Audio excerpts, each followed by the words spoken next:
Ben rocking a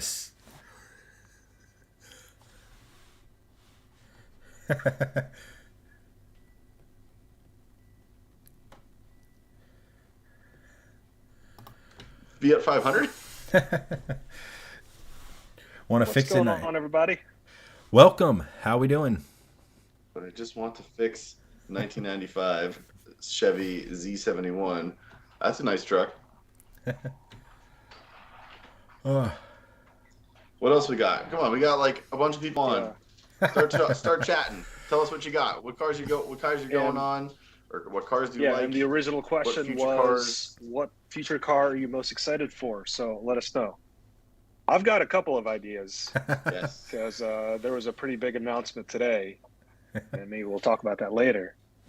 But Hanson is buying a Volkswagen Beetle. is it like a new Beetle? The new Beetle. The new Beetle.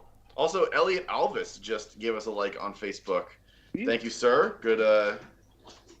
Yeah, good to see you. In case everyone does not know, Elliot Alvis is a YouTuber from the Kansas area, out where like Tyler Hoover and Watch JR Go are located. And he's like part of that crew. And he also owns a V70R. So I've chatted with him a couple times on Instagram, and he's seems like an awesome dude. So thanks for the like and welcome. I don't know if he's on stream, but welcome. Looks like we've got Aaron back Appreciate in the math like. class again. All right. Dude, you got to start learning. Stop watching us. I mean, don't stop watching us. But shifting lanes, molding the minds of the Australian youth since 2022. Volvo gang. Right. Aaron, I don't think you ever told us what kind of math Well, class you're okay. in. Hey, Elliot, you're on. What's up, man? Good to have you on. Thanks for joining. Jonathan going full Gregson, daily driving an XC, and project is a Project XC70R. Wow. I'll tell you what, XC70s as an R are awesome because you can lower them, and they have like almost a factory wide body kit, which is super cool because they have the extended plastic flares as like part of the body cladding. And what a lot of people do is they lower them and they paint them to match body color, and it honestly looks like a factory wide body kit. It's pretty sick. There's a guy. I forget where he is. I don't know if he's in the EU or the Pacific Northwest, two drastically different places. But there's a guy that threw Lambo Gallardo wheels on one, and it looks so sick. It is super cool. But they look fantastic. And we've got Sam saying that he was bribed Sam, to thanks be for there. joining. How much are you paying out now? Yeah, he's put exactly $0 still. Elliot, big fan of lowering cars that are lifted from factory.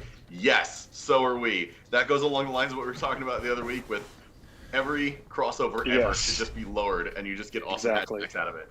Done. Hatchbacks or wagons, basically. Yes. I mean, what? It's big SUVs are basically that. Ben's like future car, I think he meant. All future cars are stupid EV crossovers. Mustang Mach-E, Puma, Mitsubishi Eclipse, I don't know, Toyota came out with some big news today. Nash is excited for 69 Dodge Challenger, 69 Hellcat to be overhauled and restored. Yes. Hellcat all the things.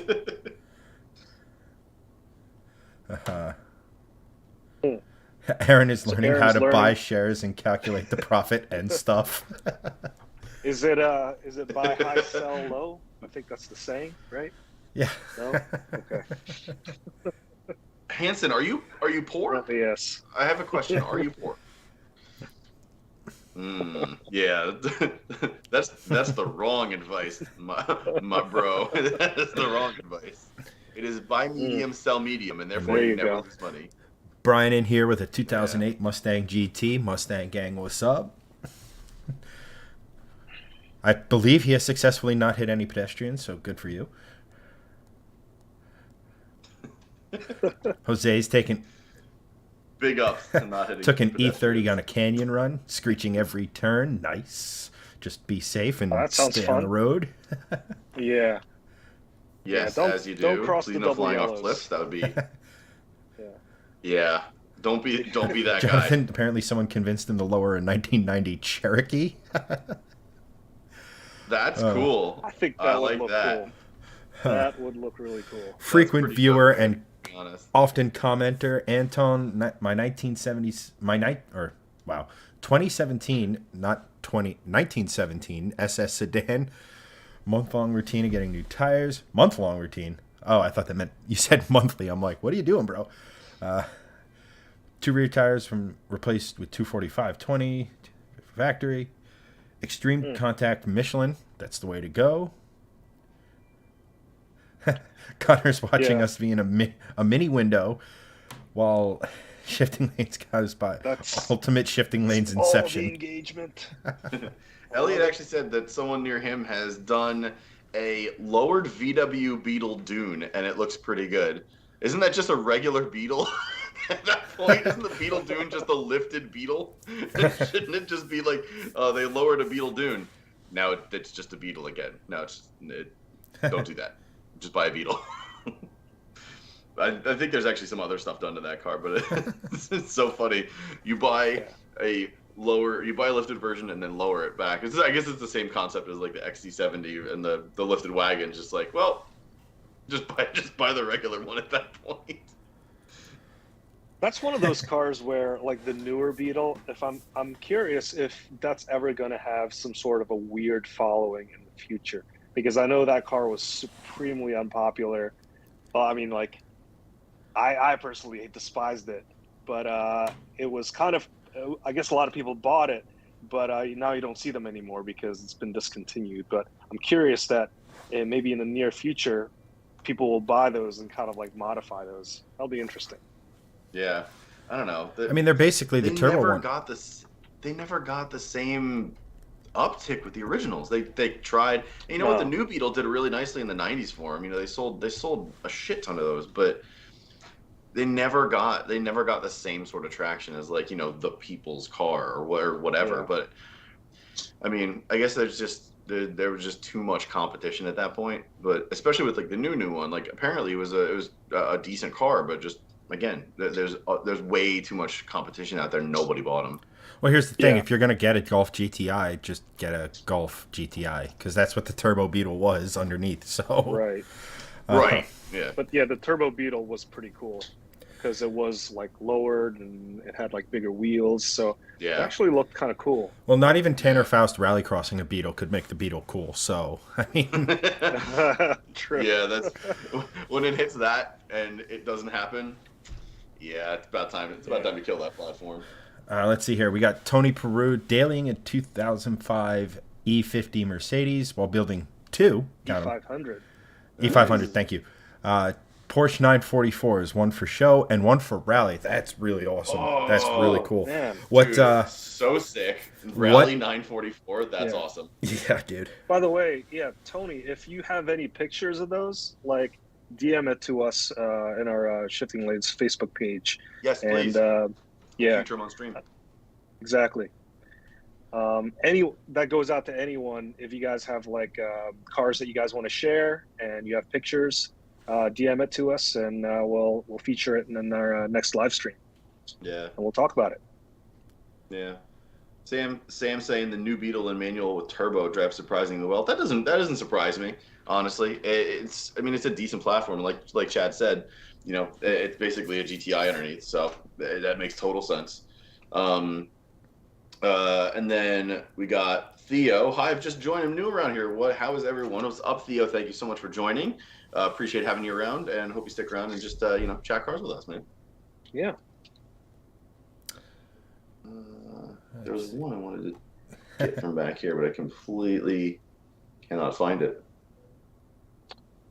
Someone said they've got a 2012 Daniel. He said that he's got a 500 Abarth Stage 2 on 22 pounds.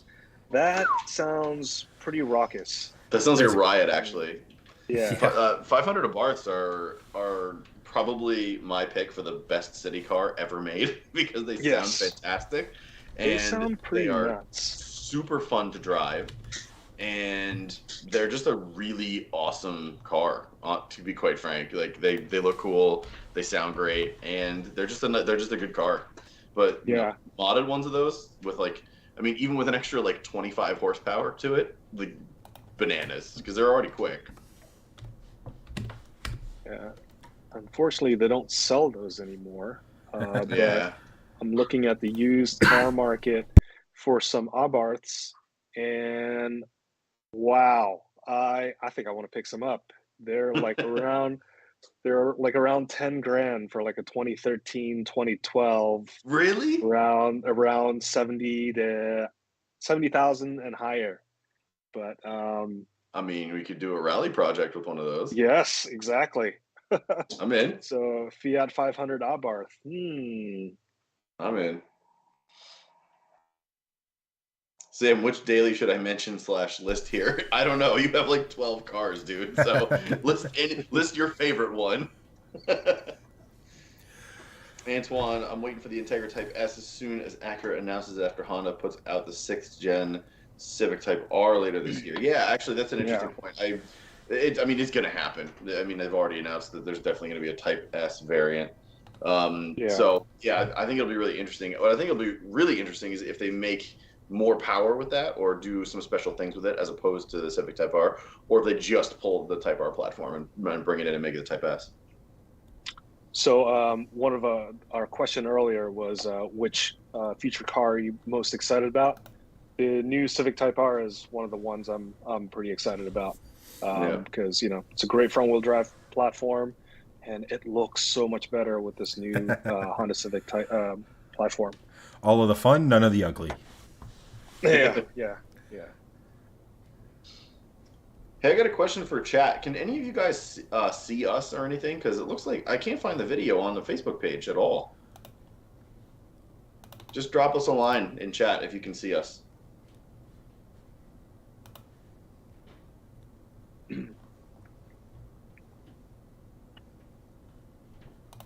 So,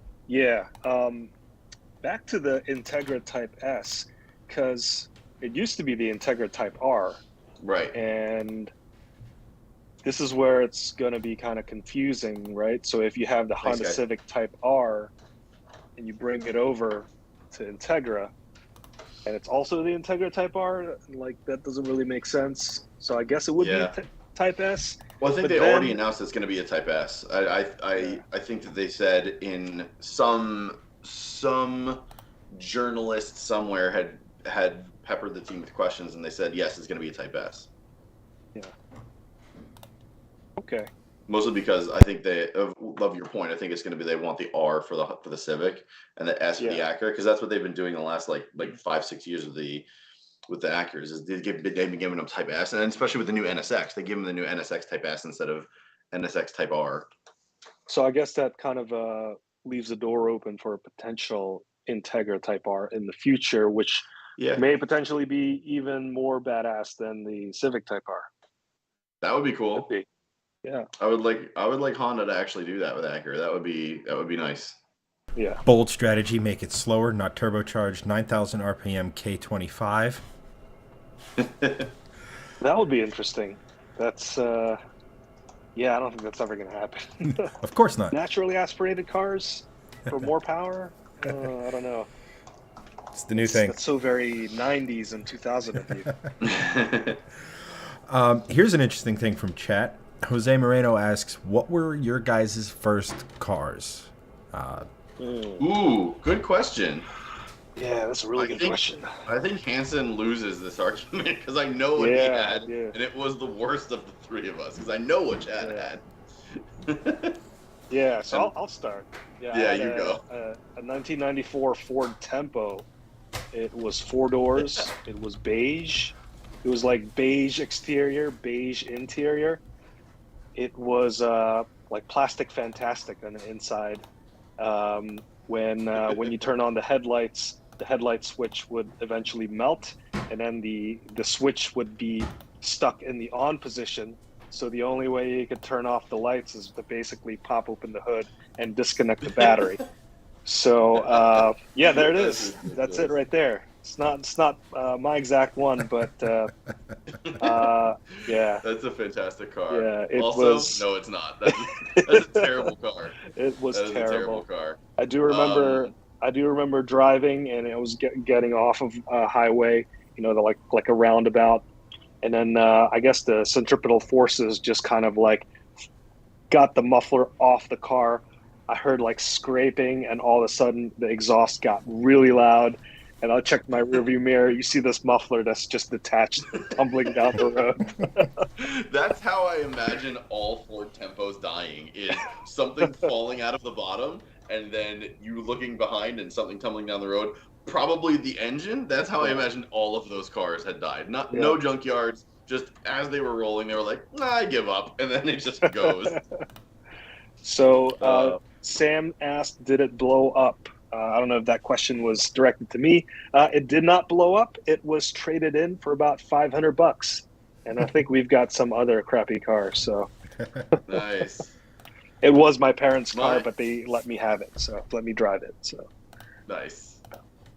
So mine was not much better. Mine was a 1998 Ford Taurus. And yes, it was the Jelly Bean, which I threw a very sweet chef's kiss Rockford Fosgate 10-inch sub in the back and nice. basically rattled the rear subframe off the car, which was awesome. So yeah, it was Wow. it was definitely my high school ghetto blaster, and it was utterly fantastic. It was the worst six-cylinder engine I think of all time. It had like 180 horsepower, but it felt like 90. It really felt like it had about half that. That is It was just, oh yeah, beautiful. look at that, and it was that color too, because Chad knows, because Chad and I have been friends since we Yeah. were like what, 6. Oh So god. Chad knows this car Oh very yeah. well, and it was trash. Because the roof actually had like this like rake imprint in it. It looked like, because it used to be a salesperson's car, and I think someone put like a crate or a box up top, and then just like got it off the car, and then they got really crummy touch-up paint and tried to like trace the lines on the top. It was so bad that our friend Keith, actually, when I was over at his house, I had parked under one of his trees, and he thought that his tree was dripping sap on my car and bubbled paint. That's how bad this paint was. So it was horrible. It was just, and it had the cloth interior with the big jelly bean center console. It was garbage. It was just garbage. But it had a Rockford sub, and I loved it. And hey, it was transportation in high school, so I can't Yeah, complain that much. But yeah. that car lived on for a long time. We gave it to my uncle after that, and then my uncle sold it to his neighbor, and it lived for another 15 years. I think it just died a couple of years ago. Rest in peace. What about the tale of you? I remember we used to go. So like in high school, there was a local deli that we would all. Well, is our buddy? Oh God, Is our buddy in here who's still in school? I already watching know it? what story you're telling. Is our buddy who's in school here? Because stay in school, kids. Don't cut class. But we would cut class. Yes. We'd go to the deli and oftentimes see teachers there that, in one case, in my case, was supposed to be teaching the class I was cutting. Figure that one out. Yes. Because it was the bagel place. It was so Oh good. yeah. It still is good. Chicken salad bacon on an everything bagel with American cheese for the win, aka the Howard Stern. Yes. I just remember the one time we're leaving, and for reasons unknown, I don't remember. We weren't going out the regular exit. You were going out this like exit halfway down the parking lot and stuff like that. And just I don't remember the specifics, but I remember you terrorizing poor like young woman. Because I guess you almost hit her or just like touched her at like 1 mile. I tagged her Chrysler LeBaron, and she was beside herself. Oh, So what happened was there's just a T intersection to pull out. What happened was I was making a left, and as I was making a left, I was looking. I did the left, right, left, and as I was pulling out, she decided to cut the corner and try to get in front of me, and she came across like straight across my nose. Like there's no way she like came to the intersection and made a 90-degree turn, because I came out and literally hit her back quarter panel. So if she came in properly, I probably would have been like, whoa, and missed her a little bit. But no, I just tagged her in the rear quarter panel. Meanwhile, my car has like a scrape on the front. Her entire quarter panel like folded on itself. Oh no. So it was not good. And she was like very, very upset. And it was not a great day for her or me either, because then I had to go home and tell my parents that I got into an accident in my car. So that sucked. But yeah, that was not fun. But Ford Taurus held up quite nicely to a Chrysler LeBaron. So for what it's worth. I guess. Really quick before you say your car, Chad, two things from chat. Connor has a buddy in Illinois that's restoring a Tempo. Oh, God. I'm very sorry for your friend. Why would he do that? Also, Joey, welcome to the stream. Thank you so much. Joey and Sam are actually from a local Volvo chat that I have, so welcome, guys. Both of you, appreciate it. And Joey has a question. You guys planning on doing another racing series like BMW Killer type series? We will get to that question next, but first I want to hear Chad's first car, and then we'll get to that question. Okay, so my first car was a 2001 Ford Focus ZX3. It was actually my first two cars, because the first one met first I Tommy Boyed the driver's side door, and 3 days before literally folded it on itself, and 3 days later we fixed it, so like the bodywork was a little janky and stuff, but like we got it to the door actually closed and everything worked fine. And I think it was like 2 or 3 days before it went to the body shop to get actually fixed, I what's the word I'm looking for here? Crashed it rather unceremoniously. I've told that story quite a few times. Let's just say I bounced off a guardrail, hit an embankment, airbag deployed, missed me completely, and the burning smell of the airbag snapped me back to reality. The second Focus was one of the first vehicles I started modding, and well, that was kind of my gateway drug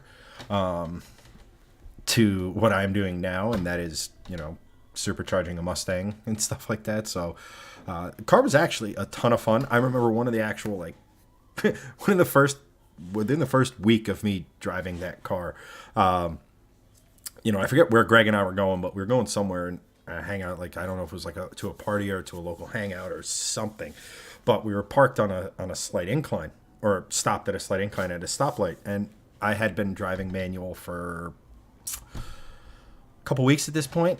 So I didn't want to roll back into Greg. So what I ended up doing was arguably one of the best burnouts I've ever done in my life. Right in front of Greg, leaving him in a cloud of tire smoke. Unintentional. Now I do that on purpose, but that was kind of one of the more fun things. One of the more fun things with that car. But yeah, it was actually a fun little car. And that's why of our cars, that's the best. Yeah. By a considerable margin. By Tempo, far. Yeah. Taurus. I would say the Tempo and the Taurus is probably like very closely third place. Yes. Yeah, I know, definitely yes. Yeah. But I'd probably give the Tempo the third place just because of the age of it. Yeah. And it's the only reason, because they were both they were very similar cars, cloth interiors, really crummy plastic, everywhere. So yeah, they're very close to third, and then there's Chad. Yeah. There's a nice gap there. But I also think it's interesting we all had Fords. Yeah, right. Car. Yeah, that is interesting. Now, that year car, you said 2001 Ford Focus, right, Chad? Yes, sir. Like, that was a really beautiful looking car back then, and there wasn't a lot of hatchbacks that you could choose from. I think you had the Honda Civic hatchback. The EK, I think this at the time. Yep, the EK, right? Yeah. The EK hatch in the 2000s, early 2000s, late 90s. Yeah, EK hatches are great cars. Yeah. So it's like it was. I don't think hatchbacks were big in the States at the time, and there wasn't really a lot of options.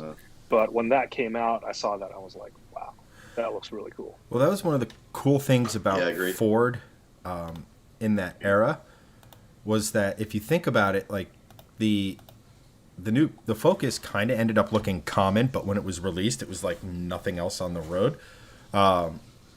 and Ford had kind of a history of that with the original Taurus. You know, the fact that the original Taurus looks so bland and common today is a testament to what it was when it first came out with the flush headlights, you know, Yeah. aerodynamic shape and things like that, and everything. You know, Ford was kind of killing. It's a good looking car. Yeah, and Yeah. I It think really is. these in RS and SVT trim looked really good. Yes. Oh my gosh.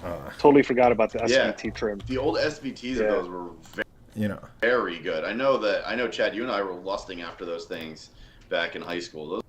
They're really cool. Like, those look great. Like, I would own that now. I think that's a fantastic looking car. Design's really good.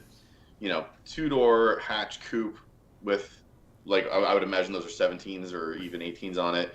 It looks really good. That's a modern design that I think has aged very gracefully. and those dirt. So I'm going to look up old Ford Focus prices, see if what we could get. I bet the SVTs you can probably find between $5 and $7 I mean, right now. Maybe 10 and, tops for like low mileage. Actually, it's funny those those Ford motors from back in the day were like sneaky good at making power, especially like NA and stuff like that. Yep. But like, yeah, like this was my high school Halo car because like the Focus got me into rally. We couldn't get the RS. This was, I mean, it got a 30 horsepower bump from factory, still an NA 2-liter. I mean, 30 horsepower on an NA motor is no joke when you're driving a Oh, small yeah, car, it's- or a car that small. Wow, words.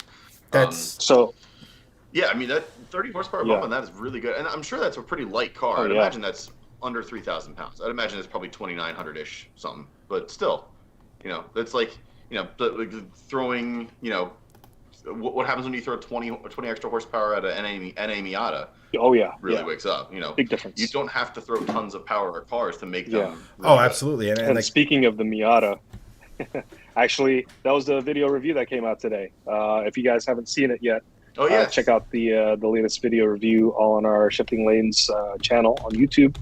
I drove a 2022 Mazda MX-5 Miata, and they made some upgrades. This was That's what's considered the ND2 Miata, so it's got a power bump over the ND Miata, and yeah, I think it's like a 25 horsepower power bump, and it makes a huge That's good. difference. So kind of like touching off of what you were saying about, you know, just those slight horsepower bumps in like lightweight cars.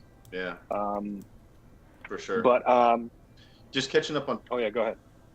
Go ahead. I was go just ahead, going to say, Anthony. I looked up the prices for a 2004 Ford Focus SVT. It's got 183,000 miles. What do we got? $3,500.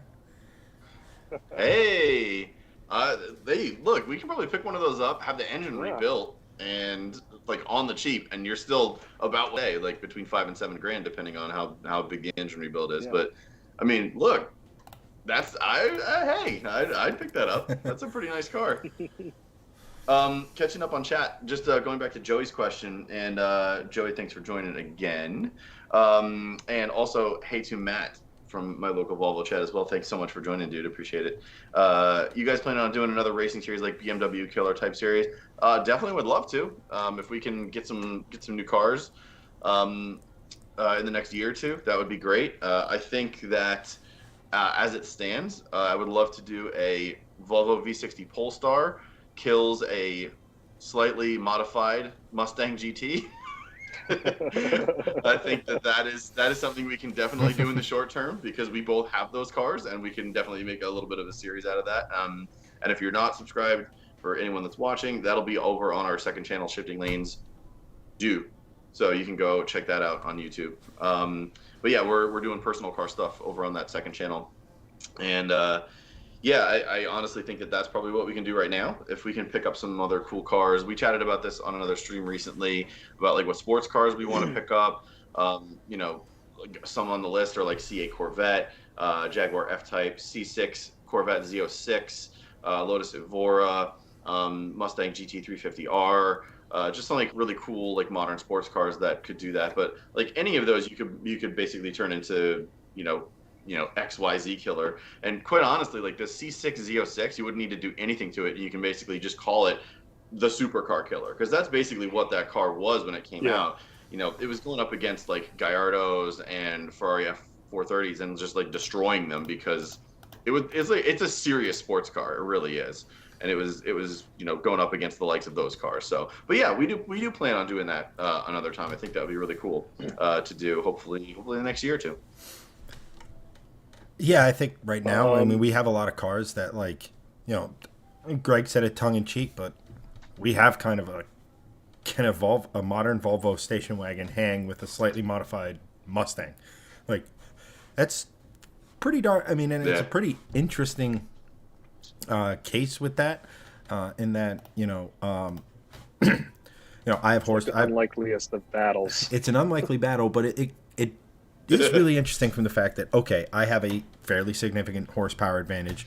Cars weigh similar, but it's all-wheel drive versus rear-wheel drive versus automatic versus manual, all of which comes into play, like to where, when you're drag racing specifically, the 60-foot, the 330, that short track is so important to your final ET, elapsed time, right? That the fact that Greg will have a decided advantage there, where launch control, or even if he just instead uses the foot brake to hold him on the line and launch, even if boost isn't optimized, yada yada yada.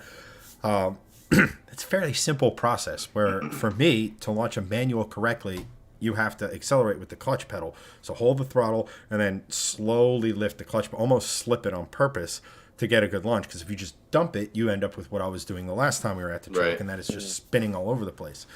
So it becomes very, very tricky to launch that. So while, let's say, in my head, Greg gets out to a little bit of advantage and then power, on the big end. But it'll be interesting, because obviously the most fun I have drag racing is seeing a car in front of me and catching it. Like, that's super cool. Like, which is exactly what will happen, because like you said, like I'll have the initial advantage because of all-wheel drive. The launch control, I do have launch control in that car, and I do have a secret with that launch control, so I'm going to try both ways. So we'll see what happens at the strip. I'm not going to tell you about it, but I'll tell you about it once I beat you. And then the interesting part is, like, obviously I won't have the power. Never nos. But you will have the power to catch back up for sure. What is it? Wait, what was that? Yeah, you're gonna flip up the passenger seat. You're gonna like open up the nozzles, the tanks. That's your little secret. No, danger to manifold. No. Danger to manifold. No, I'm good. Though interestingly enough, those engines, the like SI6 engines that's in those Polestars, that is the same engine that they made the S60 Polestar concept from, the one that made like 500 horsepower, that they made like 15 examples of. They're like all in Australia or whatever. Like it's the same engine. So I mean, the engine definitely does have potential in there to make some good power. My goal is to do like between 400 and 450 at the crank, dailyable, good power. Doesn't it's still going to be reliable, but I think that it's going to be a really nice battle between that car and the Mustang in the short term. Yeah, a lot of fun. And then like, obviously I have mods on the way, but I definitely want to get more than a few track days, or at least at the strip, Mustang as it sits. Well, not necessarily as it sits, because I have suspension bits going into it, and those suspension bits are specifically for keeping the car safe. Axle wheel hop is a killer and a known issue with those Mustangs, because the subframe flexes, and obviously when it flexes, you move mounting points, and then the suspension doesn't operate as it was designed, and then the reaction is wheel hop. So I want to get that out.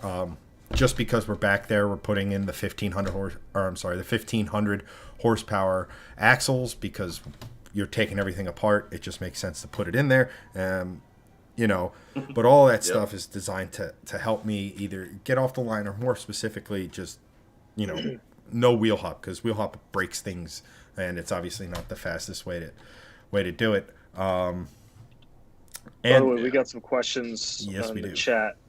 Antoine. Yeah, we're getting on a tangent. Yeah. Thanks for keeping us on it. Antoine says, gas prices are getting hard for me to justify keeping my manual V8 sedan. If I decide to trade or sell it, I want to go turbo four cylinder just to save fuel. I know turbo fours need 93 octane like NAV8s. I'm thinking of the Elantra N, Civic Si, or Integra A-Spec Tech Pack. Two questions for you three. Number one, for me, how does your Veloster N's turbo 4 engine do on fuel? Well, I have a fairly short commute, but my mileage has been around like in the low 20s. So for a turbo 4, that's pretty typical. I have seen in some cases it goes up to 30 for like those highway commutes. So yeah, I mean, based off of my short commutes, it's really not that great. But I mean, it's a turbo 4. Yeah, it does take premium gas. Using So you anti-lag can at kind every of traffic expect, light like, probably doesn't help, V6. Hanson. Yeah, no, that's true. Yeah, yeah. So, yeah. Yeah, revving the nuts off of it I every mean, 5 yeah. seconds. You know that meme Not with good. what's that guy's name? It's like the first time I'm hearing my exhaust, and the 2,600th time I'm hearing my exhaust. It's like the same face that I make all the time. It's great. It's great. Yes. But I mean, well, he was saying that Antoine's saying that he's using 93 octane for his manual V8 sedan. Chad, do you use premium for your Mustang? Yeah, so from factory it was tuned for 91. Okay. When I put the long tubes and the intake manifold and stuff on, we then tuned it for 93.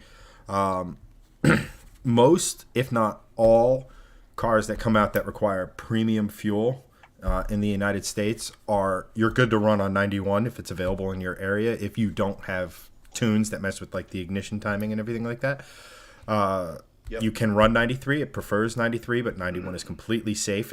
That's what it's designed for. The problem is 91 isn't as prevalent as 93 in a lot of areas, or vice versa. Yeah. We're spoiled for choice. The gas station I use has both, and so on. So it all comes down to cylinder head pressures when it comes to octane ratings. Octane is basically how much a fuel can be compressed. So obviously a turbo shoves more air in. Even if compression's low, it's still high cylinder head pressure. And then, like the Mustang requires it because it's an 11.5 to 1 compression. And the new Coyote, the Gen 3, is 12 to 1 compression.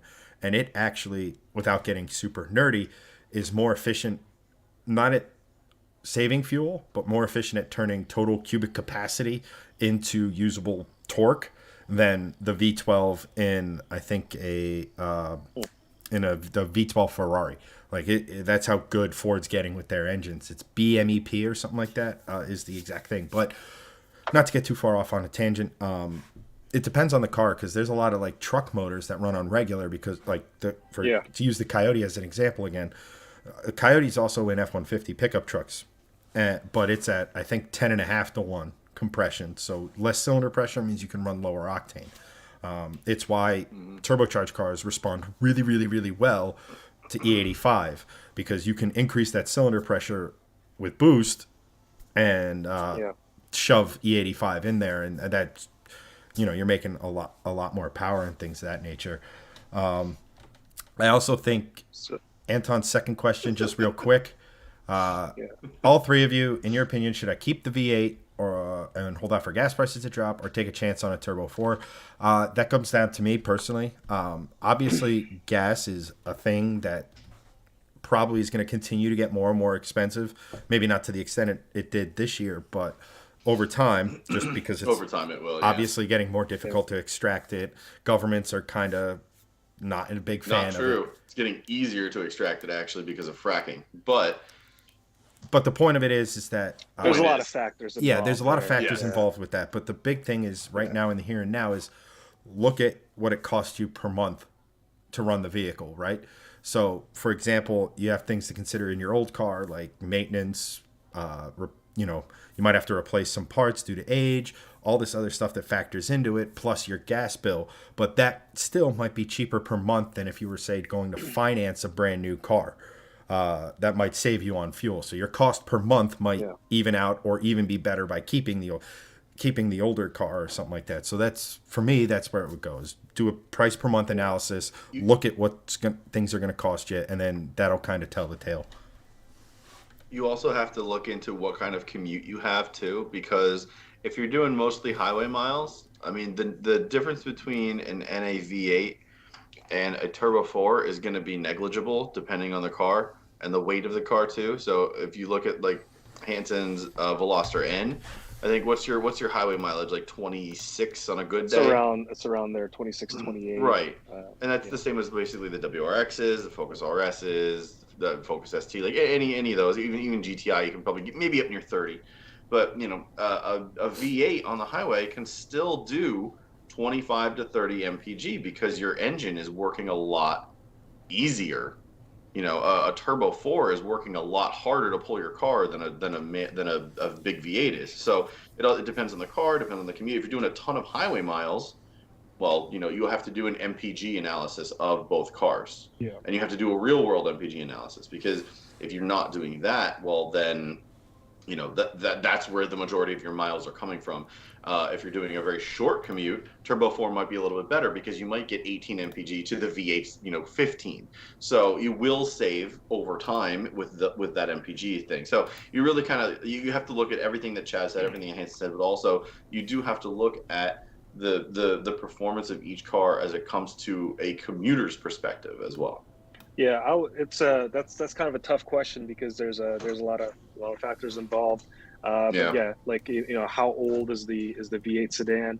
And if you're thinking about getting a new Turbo 4, some of these Turbo 4 engines, they have like direct injection in them, so it delivers fuel differently. It delivers fuel directly into the cylinders.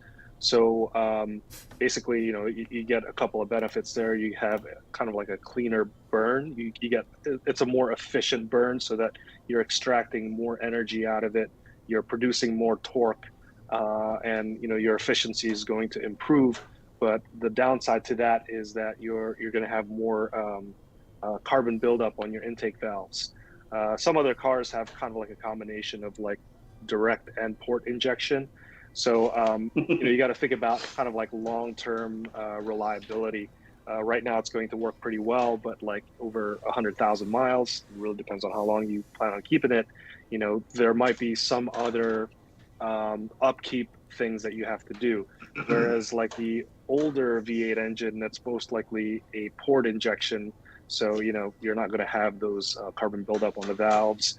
You're going to have other types of upkeep, of course, but so that's just more food for thought basically when you're doing the comparison. But I think if you're trying to save the most money, you probably want to kind of keep the car that you have right now, and if you have a V8 sedan, I think that's a pretty good one to stick with, right? Yeah, I also think that Connor has a really good point, and the solution is E85 tunes for everyone. I think that is the correct mentality. Yes. Yeah. Also, no, don't do that. Don't do that. What are you telling me? But yes, E85. But speaking of fuel efficiency, I think Braxton has a much more elegant solution, and that is a 1971 Monte Carlo with an LS3 twin turbos making about 850 horsepower. And 600 to the wheel. I mean that'll get you where you need to go faster, and I think that's a nice elegant solution. There is something to be said for getting somewhere quick, and that will definitely do that. But to your point, Greg, I do get when I do highway driving, I'm 26, 28 mpg. Yes. I'm 6, and that is not going to slide by me. So sorry. It's funny. It also describes the way you drive a manual car. Anyway. Yes, there is video evidence to that. What's that? At any rate, let's see here. We got another person with I think a Lexus V8 doing similar mileage. Gas mileage is stupid exciting. And then Braxton comes back with, should he sell it? Why? Here's the bottom line. If you use it, don't sell it. If you don't use it, sell it. I mean, it's really that. I mean, if you put time and effort into a vehicle that's making that kind of power, I'm assuming you do quarter mile stuff. But I mean, sure, I have $5. really quick on the MPG talk, because I know it's getting all the views. Joey is in chat. He is the guy that I drove his Volvo S80 V8 on the Shift Release channel a couple of years back. Really cool car. Has an awesome 4.4 liter Yamaha built V8 in it. Sounds great with an exhaust. That's the same motor they put in like a whole bunch of different like. What's that? Can we pull that up, Chad, on the feed? Oh yeah, definitely. Yeah, definitely pull that up. That's a cool video. It's just a cool car because it's this big Luxo barge with a really cool motor in it and sounds great. But it's really cool engine. They put it in the Noble M400 or M600 and like twin or like turbocharged. I forget it has twin turbos, but makes like 600 horsepower there. They use that motor in the what's it called in the Aussie V8 Supercar series. It's just a cool car. And he is saying that he got, also all-wheel drive, so keep that in mind. Big, heavy Volvo V8, right? 23.5 mpg on a trip to Virginia. Roof rack and 2 wheels in the back. So, loaded car, still got 23.5 on the highway with all-wheel drive. So, you're not crazy far off like a 25, 26 mpg 4-cylinder, forced induction car of some kind. So it's it really does depend on your commute and what you're doing with the car. If you're doing lots of short trips, just get a Civic or get a Prius. Honestly, like I know that's a really sacrilegious thing to say for an auto enthusiast, but like honestly, if you have a short commute and you're worried about gas mileage, get a Prius because they're utilitarian and they're great on gas. Would I have one? No. But please note, viewers, that the opinions expressed by Gregson Mate in the preceding segment is his opinion and his opinion alone and does not reflect the overall view of shifting lanes as a major corporation.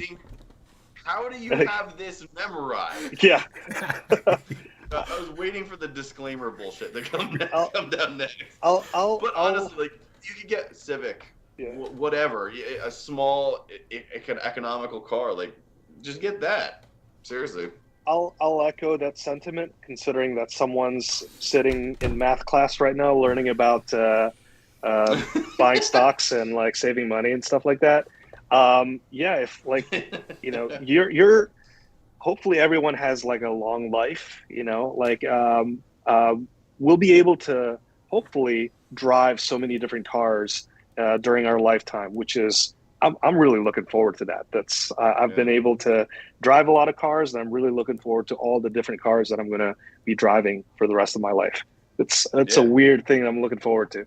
But if you're like tight on budget, like try to save up as much money as you can, and like try to find that like super efficient car, so that when you do have a more established career and you have more disposable income. That's when you could, really buy the fun toys. So when you're first starting out, get that Prius, get that 40 mile per gallon thing, and then save up for that something that's truly special in the future. Yeah, actually, good point by Connor in chat. Honestly, if I buy a car strictly for economy, a first-gen Honda Insight would be pretty sweet. Yeah. Absolutely, yes. Crazy MPG. Actually, a pretty cool car because I don't know if it was Rob Dahm or somebody did a gigantic K-swap. Actually, I think it was Amelia Hartford that did like a massive K-swap on a Honda Insight, a first gen, and I think it was a monster. They had like big drag radials on the front of it. It was pretty crazy. Sick. Yeah, it was cool. But like, if the motor blows in a Honda Insight, you can literally just swap in a K motor. They're all like Honda stuff's great. They're all like interchangeable. They're all economical. They're all economical cars, for the most part, unless you go crazy turbocharging them. But yeah. But what's another? You go first. Okay. I was just gonna say another fun Honda is the Honda Fit. It's lightweight, and just go autocrossing with that, and learn car control, learn how to drive front-wheel drive car, and you're gonna have so much fun with that thing. It's economical.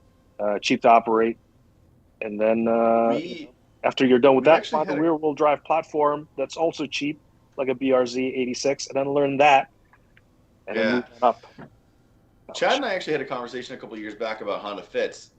We were, and I don't know if you still feel this way, Chad, but I think I was pretty disappointed that they didn't come out with a Honda Fit like SI or a Honda Fit like Type R, because that would have been so cool. Like they're cool little cars. They're, if you've never been in one, honestly, just go sit in one. They are literally packaging marvels. They feel enormous, but they are so tiny, and they're fun. They are fun little cars to drive. I've driven a couple of them.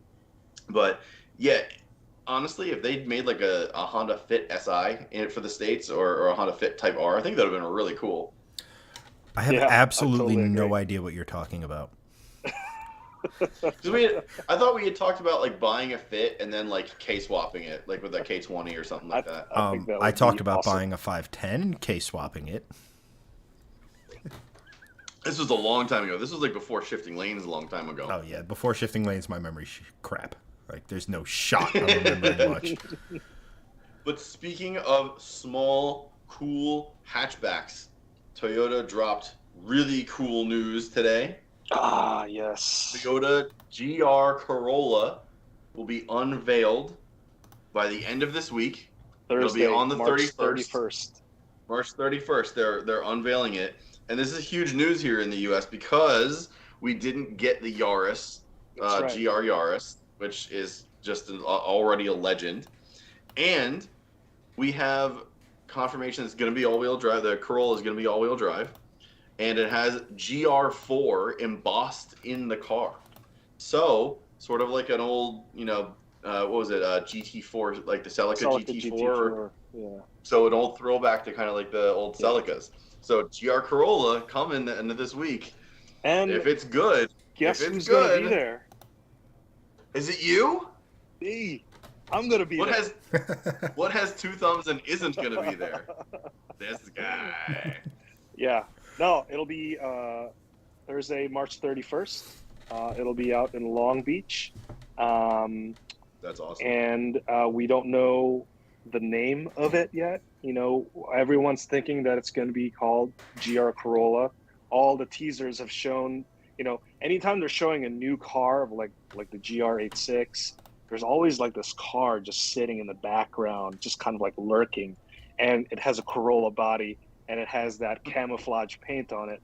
And so everyone thinks that it's the GR Corolla, but then you see the GR4 embossed on it. So possibly it's going to be called the Corolla GR4 in the same spirit as the Celica GT4.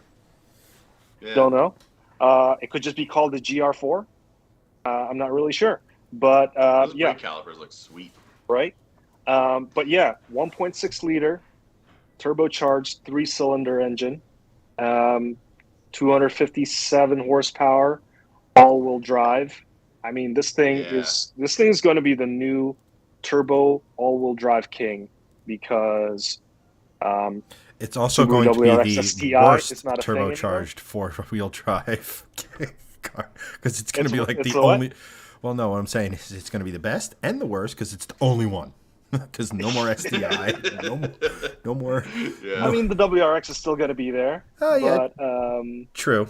Now here's the important question for this one, Hanson, and I think this is what chat really wants to know. People who buy this car, what position will they prefer their hat brims? Will they vape? And what energy drink of choice will they choose? Well, okay. This one, bro. It's going to be flat. Yeah. There will be Four Loko. There will be vape smoke coming out of it constantly. So yeah, you know what? Someone was commenting about this earlier, and I think that this is going to be very expensive. It's going to be very exclusive. It's going to be expensive because of the silly markups. I think people know everything's marked up right Mango Rockstar. I think people know kind of like how unique this car is, and it's going to be super popular. It's going to be sold in limited quantities, and it's going to be marked up to the nines. So my guess is it's probably going to MSRP around like 27, 28. And I think Oh no, no, no, no, no, no. I smell a let's bet. take a look at the Bet. Let's make a let's bet. take a look at This will be the. no less than $35,000. Well, I'm saying it's going to probably start around there, and I think that people will mark it up to 35 to 40. Oh, So I know what you're saying. This will start no yeah. less than $35,000. So if you look at the Guaranteed. I will put a $20 bet on it right here with witnesses. so Because if they want to play in this category, there is nothing worth buying under $35,000 mhm. right now. so Veloster N has been marked up enough that a good one with stuff is yeah. probably around 32, 33. So Like that's probably the only other one I would say. Question: What okay. is the don't they have kind of a quote unquote sporty Corolla hatchback now? I don't know if they discontinued it. I know these. Yes, What is that Yeah, MSRP they they do. for? call it the XSE. So it comes in a manual. So the XSE is like the top trim, and I'm looking at their website right now. The starting MSRP is 23,865. Okay. So, but to kind of support your guess, Gregson, I just Googled how much does a Toyota Yaris GR Yaris cost. It says anywhere between $36,000 to $41,000. There you So go. maybe that's how much it'll be. We don't really know, and I don't think we're going to know pricing yet during this reveal on the 31st. Yeah, they won't. Because all this trip is going to be about it's just going to be a reveal, and we'll be able to kind of like film around the car, and I'm not sure if we could kind of like jump inside the car, but aside from that, we really don't have any other details on it. So we won't be able to drive it. There's going to be another event later down the line when we'll be able to drive it, and at that point most likely we'll learn about the pricing. But Yeah. my Yeah, guess is I'd say 35. my guess is going to be like 27, 28. I think that's where it's going to start for probably like just the regular model, and then there's going to have like a premium model that's probably going to be about $30,000. But I mean, I that don't would make it an All right. absolute steal. I mean, considering what Yeah, you're I would. getting, Yeah. I would. I mean, that would make I it. would actually very much consider putting my name on the list at that point. Yeah. If it's gonna be under 30K starting, Yeah. I would actually very much consider putting my name on the list. Like the day order books open, because Yeah. I think it's gonna be limited production. I don't think they're going to make a lot of them. I don't think this is gonna be a WRX. And Toyota has already said that this is going to be the final car to round out the GR sort of range. So Right. you got the GR Supra, the GR86, and this, specifically in the US, because that's where we are. Yeah. But that's Are we? it. Like that's all we get for the US. My guess is that this is going to be a 4-year run, maybe 6 max, and then that's it. Then they're either going to drop the whole thing, go EV, whatever happens in the next 5 to 10 years. But I think this set of GRs is sort of like the last Toyota hurrah for performance cars until Toyota performance cars go either strictly hybrid or strictly EV. Yeah. So, So since there seems to be a distance between you guys, I'm proposing some form of friendly wager between the two of you. And Yes. I'm not sure what the stakes should be. I think chat can help us out with that. Speaking of which, Kenneth, what's going on? $1 billion dollars. I don't think it should be money. I think it should be something that would embarrass the other slightly in good fun. So, like, maybe Hansen has to sit around being a former Evo boy, being a Veloster N owner now. Maybe if Greg's right, Hansen has to sit for a few streams in a Subaru hat. Oh. So I'd rather bet money because there's very little that actually embarrasses me at this point in my life. Full face To be quite tattoo of honest the with you. M badge. I mean, well, I would. So there's it's funny enough. There's actually a company called, I think, Custom Ink or something like that, where you can get a temporary tattoo, but it's like legit. Like they'll send it to you, and it lasts for like a couple weeks. So like you could literally like Because if you want to like try out a tattoo, you send them to the design. They make it in this ink, and it'll last for a while. So I would get a temporary tattoo of whatever you'd like, Hanson, for sure. On your And it will face, not right? be on my face. It will be okay. anywhere else. You can. I'll put it on my butt. Or, I don't care. and I think they're still socially acceptable within pretty much all professions, a mustache bet where the loser has to rock a mustache for the minimum of a week. Oh, shaving the beard's brutal. I don't know if I could do that. You know how long it took me to grow this thing, so it's. I've known Hanson for almost 12 years, and it's taken about that long. Just about, yeah. Hey. I haven't shaved in 12 years, to be exact. So this is a really big bet for me.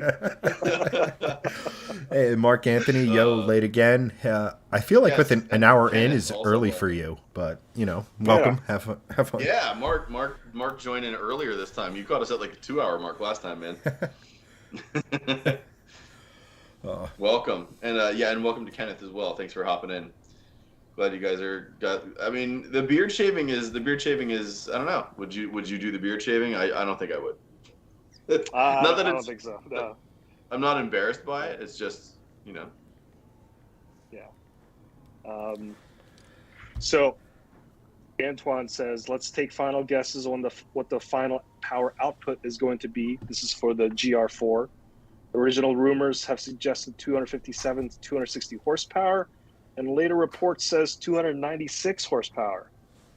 Now that there is no more WRX STI, the Corolla GR could take the new crown away from the Mark 8 Golf R's 315 horsepower, either tying it or beating the Mark 8 Golf R's horsepower up until the 6th Gen Type R arrives with its specs, with what that will bring for performance. So I think it's going to be the 257 horsepower that we expected of the GR Yaris. Just because I think they're just basically going to take all the drivetrain from the GR Yaris and put it into the Corolla. I don't think there's going to be much changes. There might be like slight tuning. So, it's probably going to be around that range. I don't think that it's going to beat the Golf R's numbers. Where you might see the difference is in the power to weight ratio. And I think this is an easy Google, but look at the power to weight ratio of the GR Yaris and then compare it to the Mark 8 Golf R. I think that would be that would really tell you who would win in that battle. So I think it's going to be more horsepower than that, because if you put a car, and I mean this is Toyota. I don't think Toyota is trying to like beat anybody just because like they're Toyota. They sell how many cars every year, but the Golf R is making what, 315 now? Yeah. If you put a car out with all-wheel drive, and there's been a lot of hype around this, like legitimately a lot of hype, like you said, in the background of every single reveal they've had for like the last year and a half, and you only give it 250 horsepower, 257 in segment, when a Golf R has 315, that's a considerable horsepower gap in that segment. So I'm thinking it's going to be closer to 300, but not quite. I'm thinking it's going to be like an old Golf R number. So maybe like 290, 292. Because there are people tuning those engines, those 3-cylinder Yaris engines in Europe, and they're getting 450 horsepower out of it, which is bananas to think about from a 3-cylinder engine. So I think they're going to tweak the tuning to be a little bit more powerful. It's going to be a heavier car. So they're gonna I think it's gonna be a heavier car with more stuff to it. Obviously, Corolla is bigger than Yaris. I think they put 290, between 290 295. That's my guess. That's a lot out of a 3-cylinder 1.6 liter turbo, but hey, if they can do it, I'm all for it. But I got a feeling I would love to see them do it. Yeah. It is very weird to think of a Toyota taking the space of a WRX. Today's vein. I mean, yes. Think about it. The AE86s were kind of fun little inexpensive vehicles of their day. Not all-wheel drive, obviously, but what you call it? They were fun little cars. But I mean, hey, at least we're getting something, right? Because like STI, like something to get excited about, because like no STI, no real small, fun, affordable car. Because the as good as the Golf R might be, it's a expensive hatchback. Oh gosh, yeah. Yeah, it is. You know, And with the latest interior redesign, it's they took a big step backwards in that one. So like usability is kind of annoying. But yeah, like I'm hoping that this is going to be accessible for a lot of people. I really hope that it's not going to be, like limited numbers. That would be pretty disappointing. I mean, who would have thought that in 2022 that we're going to see like a 3-cylinder turbocharged car that has all-wheel drive and manual transmission? I mean, I did not see that coming. No, did not see that. no, coming. I mean, Also, who would have thought that Toyota would be one of the forefront runners of actually enthusiast cars? I did not see that coming. Yeah. I mean, Yeah. Supra being a BMW aside, it's not another crossover. Yeah. And we got another car that's a sports car out of the deal. Great. Another GR86 and Subaru BRZ out of it. Also awesome when we thought that platform was going to be totally dead after one generation. Now we have a GR Corolla coming out. Yeah. All-wheel drive hot hatchback. Like Toyota is really like bringing it towards this like end of the ICE sort of run. Yeah. I like it. Like 5 years ago, I thought that Nissan was going to be that company because they had the 370Z. And then Carlos Ghosn happened. Yeah, I guess. And then like they had the GTR, and like they basically like captured that sports car market. Like GTR was spanking everyone. The Z just has a huge cult following, but then like they didn't really follow it up with anything interesting. But then Toyota came back with like with the twins back in 2012. They collaborated with Subaru, and then they came out with the 86 Twins. It was a Scion FRS back then because Scion was like the sub brand. And then after that, they came out with the Toyota Supra, another collaboration with BMW this time. Yeah. And so that was another sports car, that a company like Toyota brought forward. And then the GR4, and then also the GR86, which is the second generation of the 86 Twins. And so lots of fun cars to choose from there. And also like the Lexus counterpart, they have like the LC500, which is a really cool V8 rear wheel drive 2+2. Fantastic car. And the whole Sweet F sounding V8 too. And the whole F lineup. You know what I mean? Like the RCF,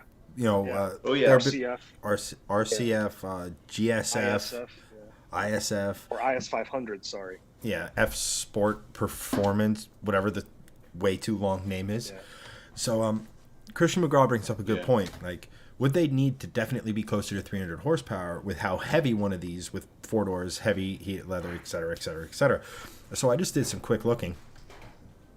And the GR Yaris has a curb weight of 2822, and a Corolla maxes out at 3150 curb weight.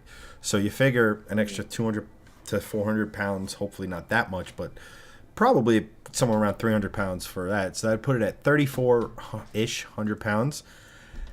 And, I mean, 260 is good in a car like that if you've driven a vehicle of that weight, because isn't that roughly what the WRX weighs, or even your WRX, Greg? So my WRX was 3,200 and change, and low change. So if you can get in that neighborhood, 260 horsepower is a lot of like not a lot, but it was enough, right, to have fun and stuff. Obviously, 300 is better, and so on. But as far as power output, I mean, it all depends on what that motor like. Is it one of those classic over-engineered Toyota engines that really you throw 5, 6, 10 more pounds of boost at it, and it's like, yeah, I'm happy. That's good. Let's go. I'm good. Let's have some fun. If so, then I don't really think 300 is too far off. But then again, you get into bigger turbos, and you start like things scale up, right? So if it's going to be around $35,000, I think 280 is enough, and I think you could do that with the existing turbo, and then of course let the aftermarket go nuts, and then maybe, down the road there's a super hot send off to like, hey, this is our love letter to the all-wheel drive hot hatch. It's going to have X amount of horsepower. This is the last hurrah before, everything has some form of electrification and things like that. So, if it's sold at $30,000, you know what this car is basically going to do? It's totally going to make the GTI and the Veloster N irrelevant. Like, even though this is an all-wheel drive car, it's a different platform. Technically, it is better. If they sell it at that $30,000 price range, the Veloster N currently is $33,000. The GTI, it varies, but it starts at around, like, I think around 25 or 27. So yeah, this is going to be the better car. If it's going to be sold at the 35,000, which is what Grayson thinks, around that area, then I think all those other cars are still going to be, are going to have a chance. But yeah, like the Veloster N is within target because the Veloster N has 275 horsepower and 260 pound-feet of torque. This. What are you saying about me? You missed it. You're going to have to rewatch the live stream. But, oh, I know. No. But I really think it's going to be. Yeah. No, I know. I heard everything. I heard everything. No, I really think it's going to be 35,000. I think it's going to be close to 300 horsepower because Toyota doesn't like to be on either end of spectrums for any market that it's in. If you look at every single thing along its entire product line, it is almost smack dab in the middle for everything on price, on power, on features, and everything. So that's why I think it's going to slot itself right between like a GTI and a Golf R, which consequently is right around $35,000.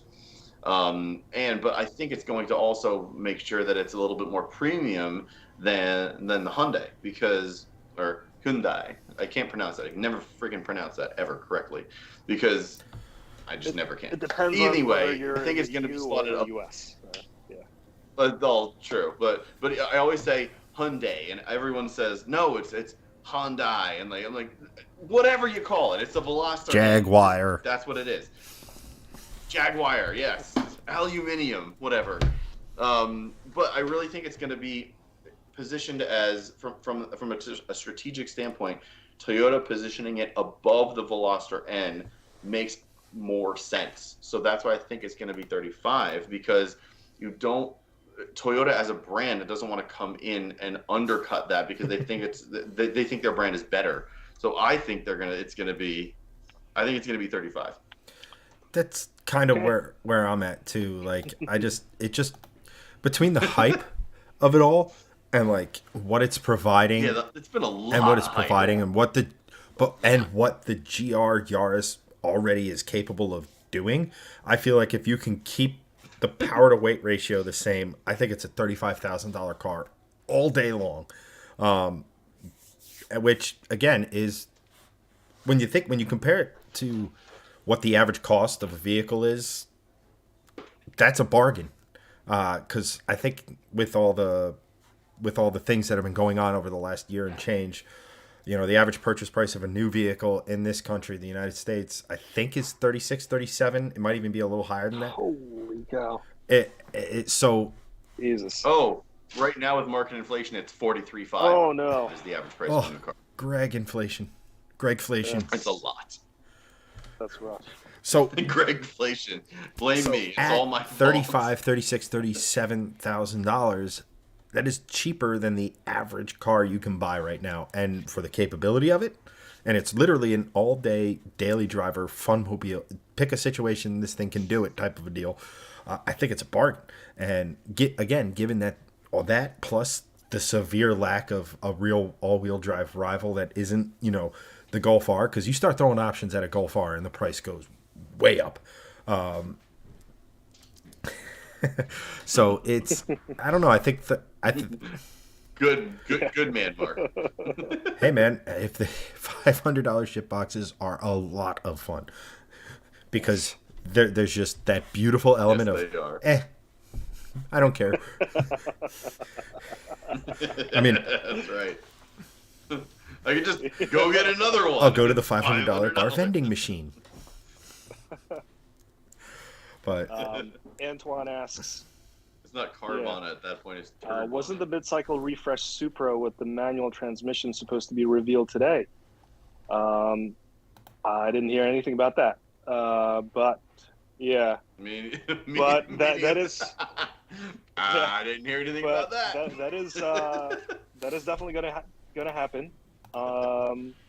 Because Yeah. I got a feeling that was pressure from the 400Z or the Nissan Z being available with manual transmission. Yeah, Toyota always said it was going to be, oh, well, if our consumers, want the manual and they put pressure on us, bullshit. It definitely was the Z. They saw that the Nissan is beating them there, and they said, no, we're Toyota, Yeah. we're going to beat you there. So that's what happened there in that segment for sure. But It had nothing to do with people whining about it, because people were whining about it for the last 3 years. They haven't done anything Does about that it. make the car more interesting to you guys? yes, A manual Supra. 100%. Definitely. Here's the thing, like, if your quest is out and out speed and out all things, so getting the most power to the ground, getting the most efficiency out of just everyday driving and everything like that, and all of that sort of best of efficiency, best of power to the ground, best of gear change speed, all of that, right? Automatic's the way to go, or more specifically, like a dual clutch or something, because they all do things faster than humans can. But if you're a sports car in the real world, first of all, 99.9999% of everyone who buys these cars does not have the talent to be scratching the upper limits of what a car can do, right? And you want it for engagement. You want to feel like, hey, I just went into that, S corner, I heel toed, I downshifted, I hit the perfect gear, I got it, I hit the apex, I got on the throttle at the right point, and I hit it out. And then you want to get that feeling that I did it. The car wasn't just, and the car's doing it for you. Like, if that sense of like, how required am I to this equation, and things like that. So that engagement makes everything more interesting. Shoot, it makes a friend, like we had a friend that had a 170 horsepower 4-cylinder Honda Accord, but it had a manual, so it was fun. The same thing, a 2-door Blurple RAV4, ugly as sin, not really utilitarian, had a manual, had a blast, and things like that. Like, I just feel like, without a doubt. Worst car ever. But we got it sideways on a highway in the snow and survived. So, that's just for me. Like, I get the appeal of dual clutch, and I get it in some cars where you pull the paddle, it does that auto rev, yada yada yada and stuff. But again, I'm not going to be let me put it this way: even if you have the talent, you should never be touching the car's upper limits on public roads that aren't shut down. I don't mean to be a buzzkill. I don't mean to be that, but things go wrong. So no, but that's true. So slower speeds, more 100% engagement, more fun is effectively it. Yeah, and Mark brings up an interesting counterpoint to that, is like, auto boxes are faster and more efficient these days. And yeah, they totally are. Back in the 80s and 90s, when automatics were really starting to come into their own, the automatic transmissions were not as efficient as rowing your own. Having a manual transmission, being able to control all of your shifts whenever you wanted. Early automatics were just kind of crap. That's just how they were. Now you have things like the ZF 8-speed, which is a ridiculously versatile used by transmission. everyone. And it's in like basic. Yeah, I was gonna say, it's basically in everything. Like, if you have an automatic transmission that's a traditional planetary gear set and not some sort of CVT, it's probably a ZF transmission, and it's probably the 8-speed. So, it really wonderful transmission, because efficient, shifts well, almost universal for where it can be put. like in different like platforms. Like it's in trucks and it's in like high-end sports cars. Like that should just tell you right there that it's a great transmission. However, if I had my, money no object, I would still buy a manual transmission. Like I would probably, instead of a brand new Jaguar F-Type SVR at 130, $140,000, I would much rather go out and buy a manual first gen R8 V10. Mhm. You know, just because, well, one V10, Gated but also shifter, gated shifter. You would be able to have like a much more engaging feel, because when you're buying cars in that sort of range, I would much rather have the engaging drive as opposed to, the all-out Yeah. speed drive. Because where are you doing most of your driving? Well, again, to Jaz's point, 99.9% of your driving is on back roads and highways and Yeah. just driving around. You're not going to the track. You're not going to the strip constantly. That's not where you live. So if you want to do that, cool. Buy like a S550 Mustang, throw tons of money at it, and put a power glide in it, and just make stupid power, and just go down the strip and do nines all day, which is great. And do that. If you want to, have an efficient car, again, like buy something that's an Autobox or a hybrid or whatever. But if you want something that's like truly engaging and you want to have a blast, go buy an ND Miata, go buy a GR86, go buy a manual Lotus, go buy any of those, because they're not super fast cars, but they're going to be way more on a back road than an automatic, Murcielago, that has 500, 600 horsepower. That's an E-gear Autobox. I'd much rather own a Miata than an Autobox Murcielago at that point, because it's just a better drive almost all of the time. And that sounds like really terrible to say as an enthusiast, but it's just the truth. We all get kind of what you're saying. I think a better example of this, and fortunately, Hanson has had the opportunity to do this to drive both. I'm almost positive, but you have a manual Veloster N. They have a DCT Veloster N as well now, and you've driven both of them and stuff like that. Same car, same power, I'm guessing, but I mean, not quite. But yeah, so yeah, I mean, take it away.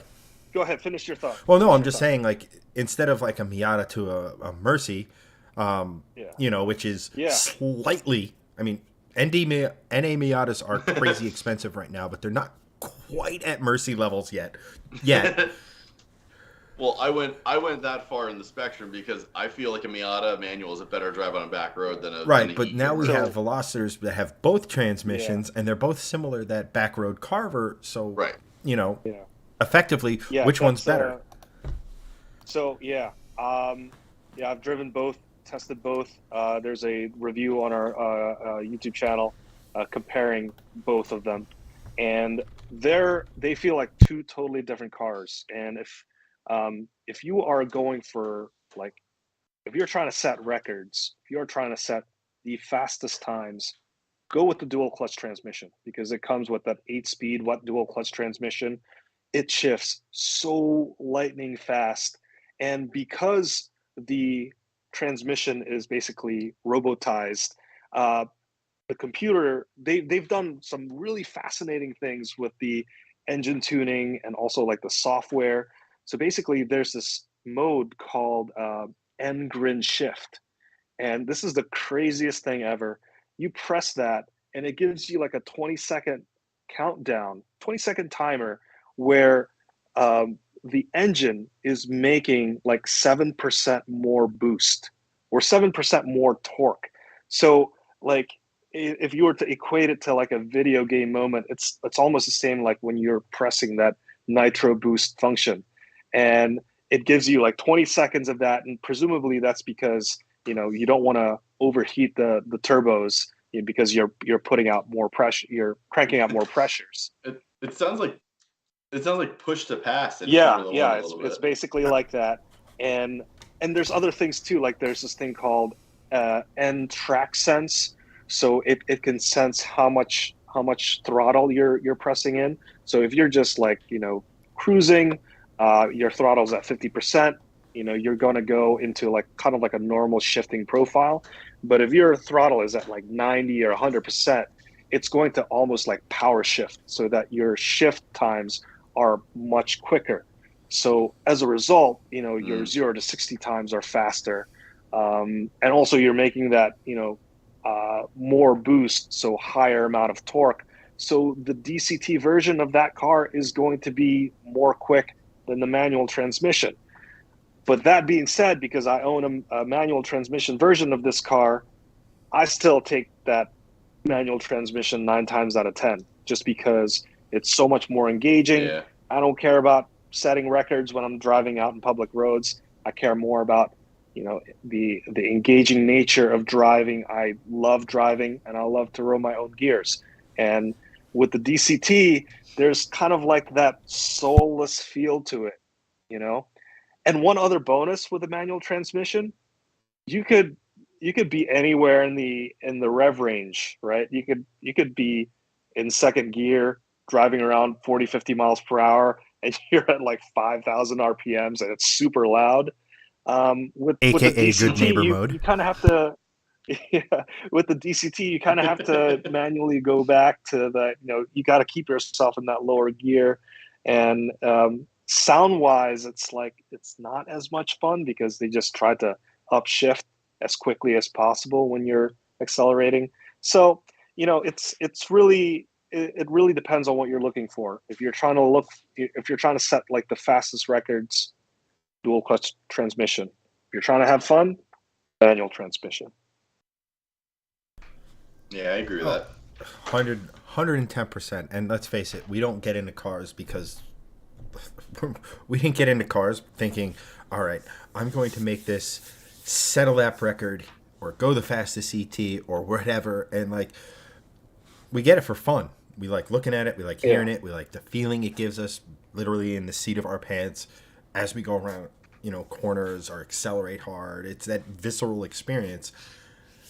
The Yeah. fizz. Exactly. The James May fizz and stuff. So, like, making it the fastest doesn't always make it the best.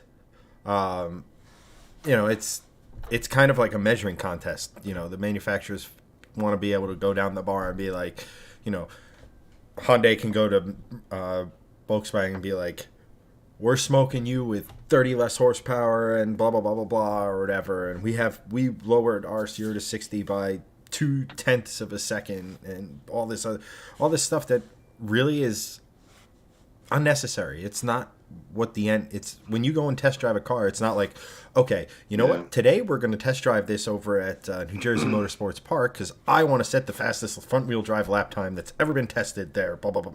No, you go out on a back road and you see what you enjoy, see what you like, and that's it. And automatics just don't give you that. Yeah. Even if the downshifts are stupid fast, even if everything about it is as absolutely perfect and optimized as can possibly be done. There's, like Hanson said, soulless. There's an element of, being that, guy in the room and do I need to be here right now? Like, what exactly am I bringing to the table? It feels like it's doing so much of the stuff on its own. Yeah. Like, again, So I have an experiment. I want to see. So there's still a bunch of people watching. I want everyone who's still watching, comment in the chat. What would you rather have?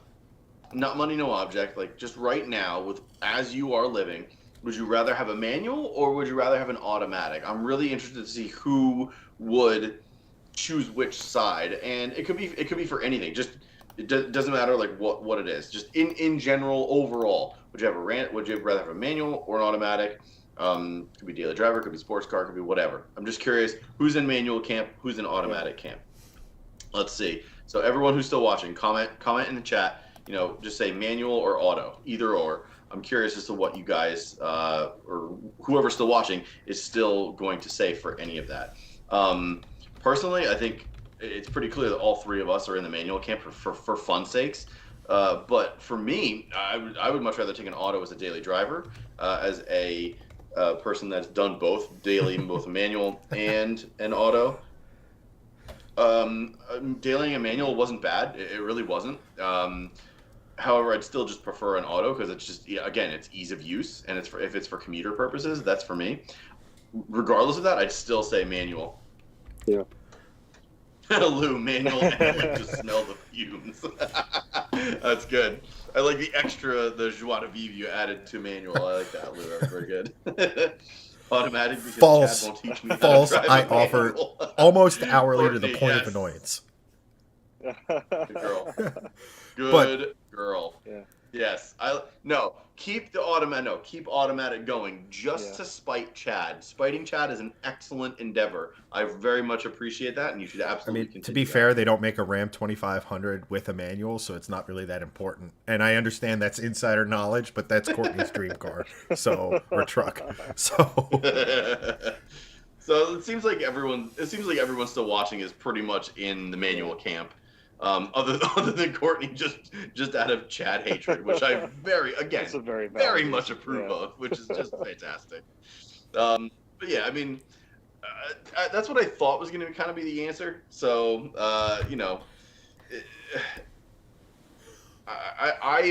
I love that companies are still offering manuals, and I think it's really cool that cars like the Integra Type S, or I'm sorry, just the Integra right now, almost all of their orders for that car pre coming out into the market are manuals, and I think that's really cool. So some of them are they're still focusing on it. It's really great. I like to see that it's living on. And the nice thing is, in the future, even if the manual goes away, there will always be manual swaps because companies just make manual swaps. That's just how it is. You want to swap a Tremec T56 into a Mustang, you can do that. There will always be manual transmissions companies that allow you. So, are you saying there's going to be a manual Polestar in our future? Yo, if we can get enough subscribers to this freaking channel, I will absolutely manual swap that Polestar. And 100%. you can be there when Give I us teach money, Courtney and how to I drive will a not take manual. cent of You it, can and be I'll in that put it lesson all too. back into the car. Honestly, if people want to send me money, I will more than happy to manual swap that car. I'll buy a Toyota Camry on the side just as a daily shit kicker, and then just go bananas on that car. Let's do it. Hey, you know what's just no CVT? Ew. Yeah, I agree. No CVT. CVTs are trash. You know what's interesting is that as as we think of like the future of like EVs and just like the internal combustion engines going away, I'm just thinking of like all of the spare parts that's going to be available with like all the different manual cars that's being produced right now and eventually is going to end up in the junkyard, but the transmission is still going to be very good. So, we may potentially find those transmissions living on in other cars, like you just said. So it's just an interesting thought exercise where these manual transmissions are going to live on for a very long time, and there's currently like a huge supply of it. So yeah. So I want to do another experiment with chat. So people that are still watching, other than being for fun. So I want to drill down a little bit more. So if you're just doing it as a daily commuter and you only have that available to you, would you rather still do a manual, or would you rather have an automatic for that case? So in chat, manual or auto for a daily driver. Really interested to hear if opinions change, because I had said manual. Chad W. Kennedy says manual, always manual. Can we get a mod to boot that idiot out of chat? That would be great. I think I want to emphasize your part of the question that it's for commuting, right? Yeah. Yes, literally, not a daily driver in the sense that like you could daily drive a sports car, because you can do that. But I'm talking like if it's going to be a commuter car, Toyota Camry, a Prius of some kind, Nissan Altima, like those types of cars, a crossover, God forbid, CX-5, RAV4, CRV, whatever. If they offered those, would you rather have those cars in a manual, or would you rather have those cars in an automatic? Really curious to hear the opinions on that, because I think that's it might change some people's opinions. Still manual, maybe not. So, Everyone Everyone's like, yeah, So manual. Doug Screw said it. I drove manual as my daily when I lived in Atlanta. Now I was there like a couple of months ago, and yeah, the traffic in Atlanta looked awful. And he says, Bad. never once did I wish the car was an automatic. Wow, you're a brave dude. But yeah, nearby here, we live in North Jersey. So, like, I fortunately don't have to commute to New York City, but I know that a lot of people do. And that traffic is pretty horrendous. And if I had to commute into that city all the time, I'd definitely pick an automatic. I'd have like an Yeah, overdeveloped left I leg if actually I stuck with an manual. you just get out of your car and you're limping because your left leg is just You like say that as if it's a emaciated, bad thing. and your right is just. I mean, I would rather not look like I've skipped leg day on only one leg for the last 30 years. So like Christian That would be says, Yeah. don't great. skip leg day. But You just got to work out your right leg. You gotta I, want it, Leg Gregson. I mean, look, I just drove into New York City. My wife and I went out to dinner for her birthday. It was really nice, but you know what? Driving in there was awesome on an automatic. I got to be honest. And I've driven in New York in a manual. It was fine. But if it's going to be an everyday thing, I'd just much rather drive an automatic. And it's not like, oh, I'm giving in, being soulless. It's just like, I know what the purpose of that car is. If I'm buying a Toyota Camry for commuter purposes to go into New York City to work, I'm going to have a manual transmission sports car on the side for when I get home to like drive around and have fun in. Like, that's just the nature of what's going to happen. I would just much rather, be in an automatic cruiser, going into New York. But again, like everyone's commute is different. I don't go into New York, thankfully, which is great. I don't have to do that. So I could have a manual car if I really wanted to. It's just the V60 Polestar is a really cool car, and that doesn't come with a manual. So that's what I chose. I just like that car a lot. Greg, you don't currently have a working manual car. That is correct. I don't. Though one is being built. So still not working. Yeah, I'm pretty sure you're the one delaying it. Like, give me timing. My underdeveloped left leg. You with your logic, shut up. You shut Greg, up you with gotta your you logic. gotta, you gotta go to the couple gym more, for that left leg strength. It's atrophied. I know. I guess they're doing some single leg We squats. got a couple more feedback. And by the way, Antoine, thank you so much for watching still and commuting and interacting with us. We really appreciate the Yes. comments and the feedback. And he says, daily commuter, stick with a manual. I don't care about traffic, which most Americans complaining about, which is very annoying. I stay with the manual as a daily commuter, and traffic does not bother me. Yeah, I mean, I think Antoine just just basically was just like Greg's annoying. Most Americans complaining about traffic, which Yeah. is very annoying. Well, Me. I don't think it's you, Greg, because you're a closeted Brit. So it must be me or Hanson. That's accurate. Aluminium. Mark Anthony's with the manual driven. God, I hate it when Chad jumps around. The manual in my stable is the C30. Nice. And I've driven it through New York City traffic, and it's fine. I think, Greg, with your little experiment here, what we're finding is you asked a group of automotive enthusiasts if they prefer an automatic or manual, and regardless of situation, that answer is always going to be manual. Again, with logic and details. I'm just Hold on, I have curious a what real, people hold on, think. real quick, just to piggyback off of Greg's. I like these kind of thought experiments. I like seeing where people's heads at. I was just going to do the same thing. All right, go ahead. All right, Chad. guys, ready? Driving, More drinks. You guys go. or riding a bicycle. Okay. I choose a Razor scooter. All right. Well, let me ask a real thought experiment as a follow up to Gregson's manual versus automatic. Now, obviously it's come down to like, what we like to drive for fun and what we like to drive for commuting, right?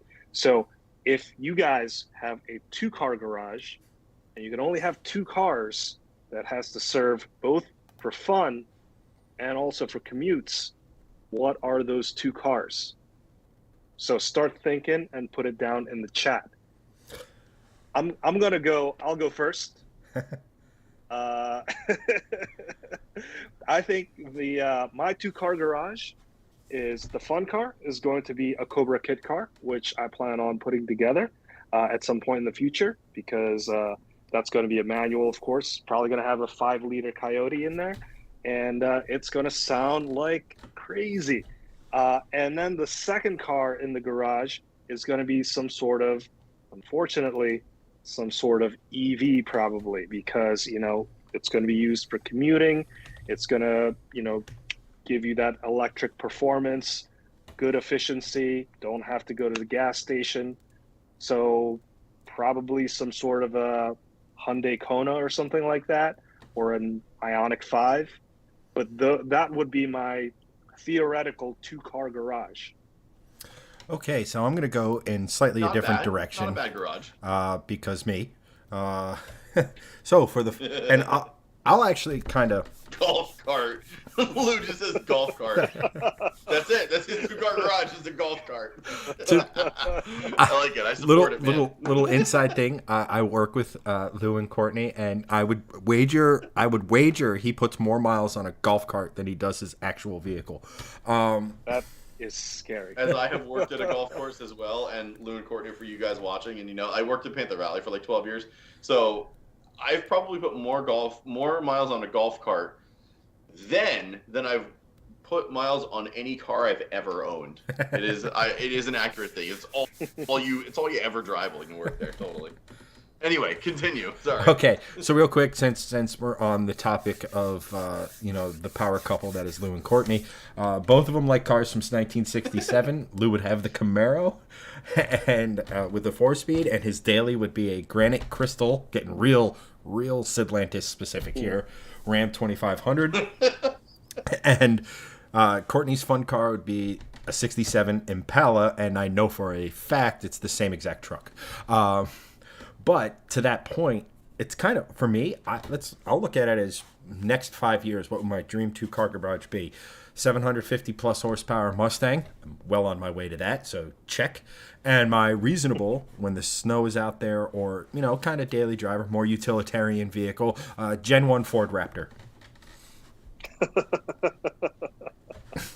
Yes, very utilitarian in the fucking Mexican Baja. Jesus Christ. Yes, utilitarian when I'm running a Baja 1000. That's actually a really smart combo.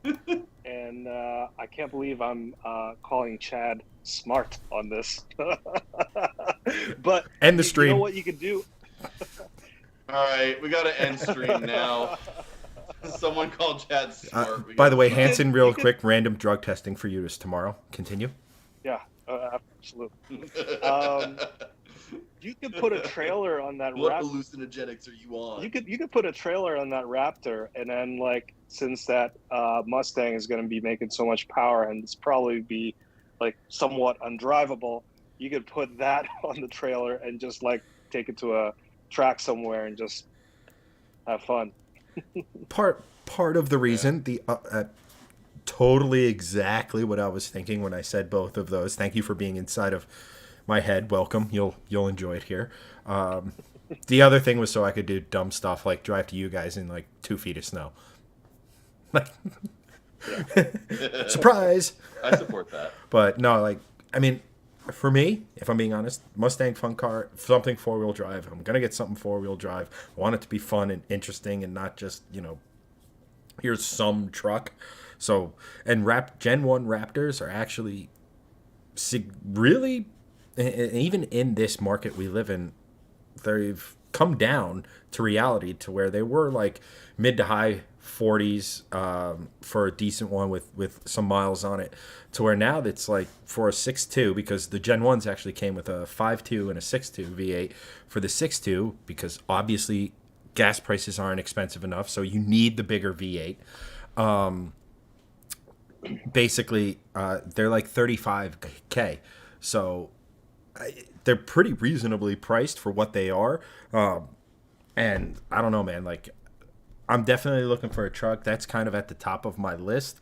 But that would be just fun in any situation. And again, my commute is a 1.5 mile round trip, so fuel efficiency, practicality, doesn't really matter. I could get whatever I wanted. It's fun, and I fun for all ages and all situations. And then Greg, I'm guessing, is going to go with something British and also British. Well, yes, actually, funny you should mention that. So, are there guardrails here? Like, could I just have money no object as this, or are we talking about like realistic cars? The only restriction is your imagination. You have 2 slots in your house to put cars in, and this is going to be for your fun car, your daily, and it could be whatever.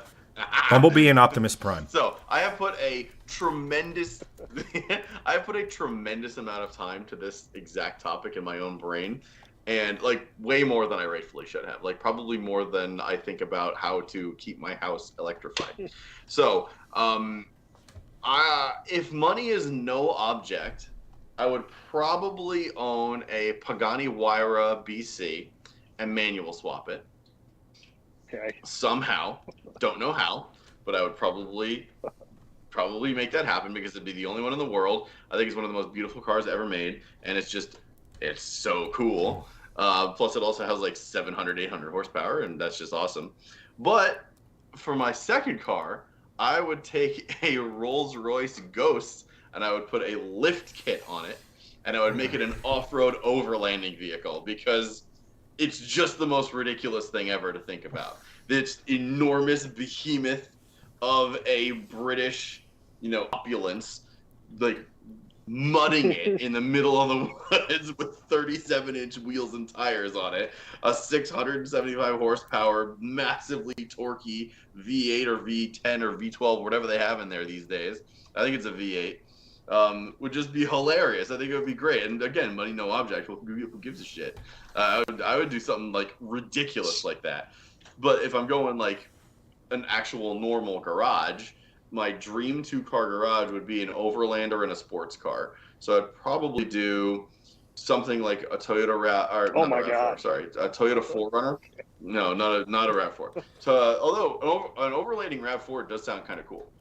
A 4Runner with a 4Runner TRD Pro with a roof tent and like full overlanding setup, jerry cans, like everything you could possibly do, because it'd basically just be able to go anywhere the hell you want. Plus Toyota reliability. That's why I wouldn't like get a Jeep for that respect. Like they're great off-roaders, but they're just not the most reliable vehicles ever. And then I'd get probably right now at the top of my list is a couple of different sports cars, but right now probably number one is probably a Jag F-Type R. Just cool, great sounding. Automatic, lightly moddable for more power, and again British. But yeah, like those would be my two. Probably like F-Type, and then a really cool Overlander like a 4Runner. I would suggest instead of picking up that 4Runner TRD Pro, look into the Lexus GX460, because it's basically like the same truck, I guess, but it comes with a 4.6 liter V8. So it's got, like a little bit more oomph and more luxury appointments inside.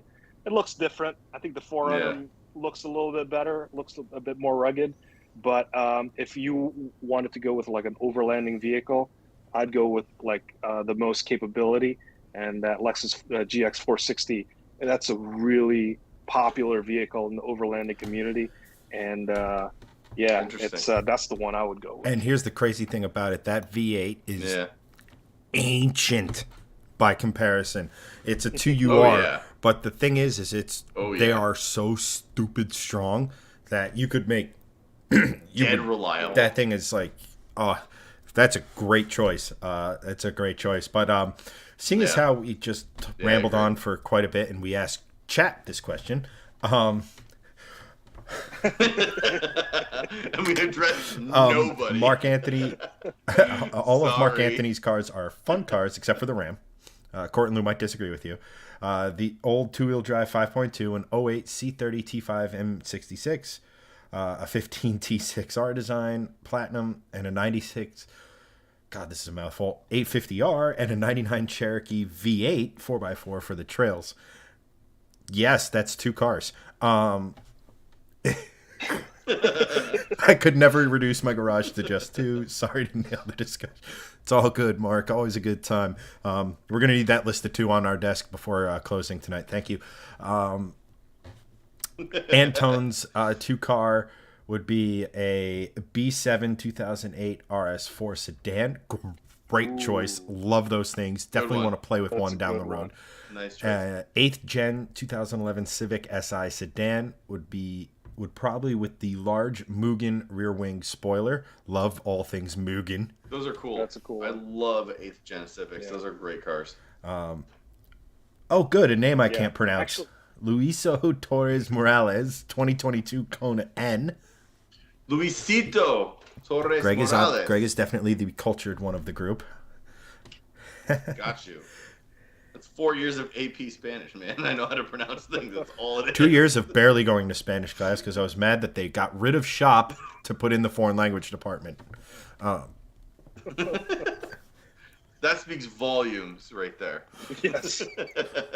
And now I'm not, multilingual business human. I'm centered around cars. Let's figure that one out.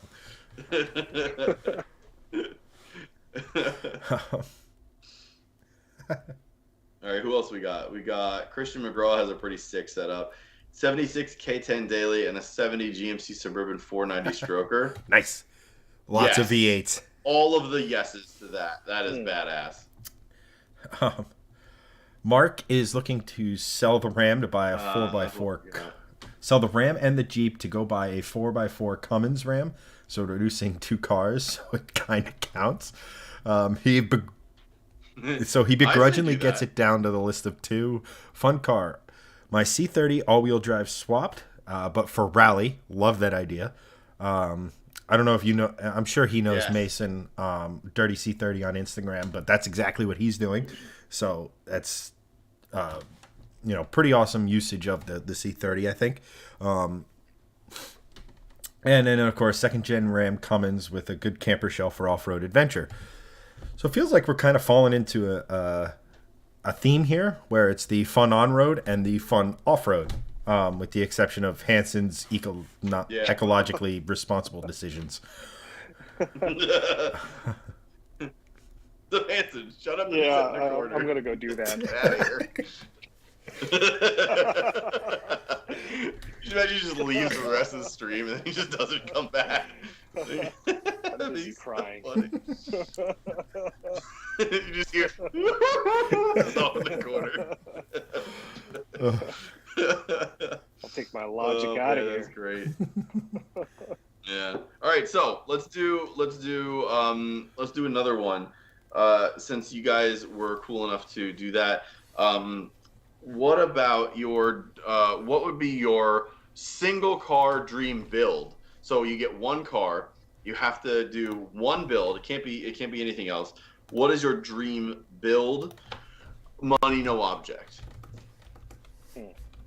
So whoever is, Chad's already commenting. I can see him not what you smiling. think. Can you guys discuss amongst yourselves? I thought you were gonna go into chat and be like, "My dream build Nope. is this." So actually, I'm inspired just from our discussion very recently. But the thought of like building an overlanding vehicle is just so appealing. Like being able to just like go anywhere.